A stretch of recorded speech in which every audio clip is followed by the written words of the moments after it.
Let's talk about the 5,000 that Yeshua fed.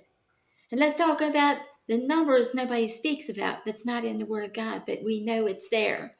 5,000 men, let's say each man had a wife, that would make it 10,000 that Yeshua actually fed. Then let's say that he had children. Let's say that he had 2 children. That would make it 20,000 that Yeshua fed. And let's say maybe a family member, an elderly grandparent, or grandparents, let's say grandparents were there.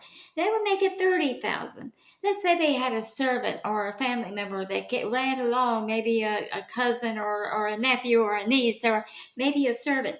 That would make it 35,000. What am I getting at? Here's the thing, and I'm going to take this from the natural of knowledge of what we know because we read the Word, and let's do it to spiritual. What we see isn't always the total in the spiritual.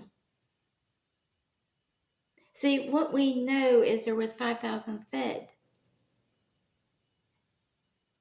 Baseline. But we also know by the words, including women and children, that there was much more.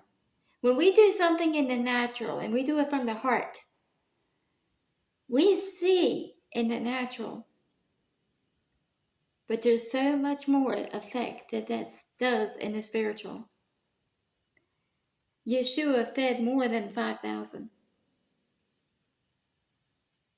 And when we reach out and teach the gospel and preach the gospel, we may see that one person. We may see that those 20, those 30, maybe even thousands. But what we don't see is how it affects them and how they carry that word to somebody else. If we teach the truth, God will make sure that domino effect is there.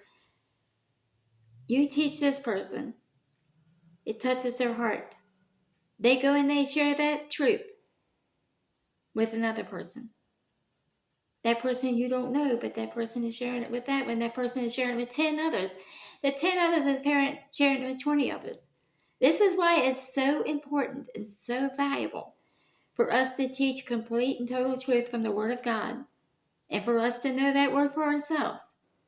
Because what we say affects people we don't even know it's affecting.